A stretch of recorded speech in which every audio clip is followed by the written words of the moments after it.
Hi, అందరికీ నమస్కారం. మన నూతన సంవత్సరం రోజు మన మోడీ గారు రైతులకు మంచి శుభవార్త చెప్పడం చాలా సంతోషంగా ఉంది.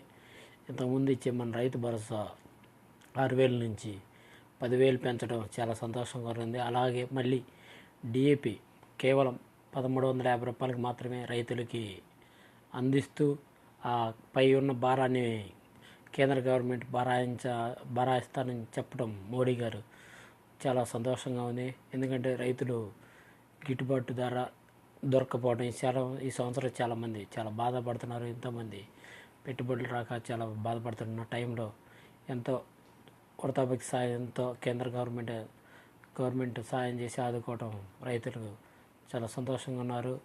ఎందువల్లంటే ఈ కూలీల రేట్లు బాగా పెరగటం, మందుల రేట్లు బాగా పెరగటం, అట్లా మార్కెట్ వచ్చేసరికి మార్కెట్ ధర తగ్గిపోవటం. ఈ సంవత్సరం వడ్లు 1,400 రూపాయలు, ఇంతకుముందు 2,100 అమ్మేది వడ్లు ఈరోజు 1,400 రూపాయలకు పడిపోవడం అదొక మైనస్. మిర్చి రైతులకు చాలా మంది ఇట్లాగే చాలా రేటు తగ్గిపోయి మిర్చి దిగుబడి తగ్గిపోయి చాలా ఇబ్బందుల్లో ఎంతో కొంత గవర్నమెంట్ ఆదుకోవడం చాలా సంతోషంగా ఉంది. ముందుగా మన ప్రధానమంత్రి గారికి రైతుల తరపు నుంచి చాలా సంతోషమైన ఆయనకి ధన్యవాదాలు తెలుపుతున్నాం. ఎందుకంటే రైతు బాగుంటే దేశం బాగుంటుందని నమ్మిన ప్రధాని గారు ఇట్లా రైతులను ఆదుకోవడం చాలా సంతోషకర విషయం. కానీ దీని తోడు సెంట్రల్ గవర్నమెంట్ నుంచి వచ్చిన ఫండ్స్తో రాష్ట్ర గవర్నమెంట్ కూడా ఎంతో కొంత ఫండ్స్ని యాడ్ చేసి కానీ రైతులకు అందిస్తే చాలా సంతోషంగా ఉంటుంది.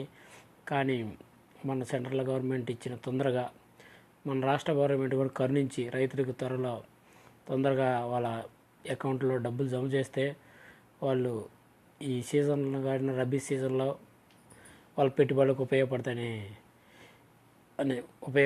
ఆ డబ్బులు. అలాగే రైతులకి కొంచెం విత్తనాలకి మందులకి ఉపయోగపడతాయి, అమౌంట్ వాడుకుంటారు. కాబట్టి తొందరగా రాష్ట్ర ప్రభుత్వం కూడా రైతులను ఆదుకోవాలని కోరుకుంటున్నాను.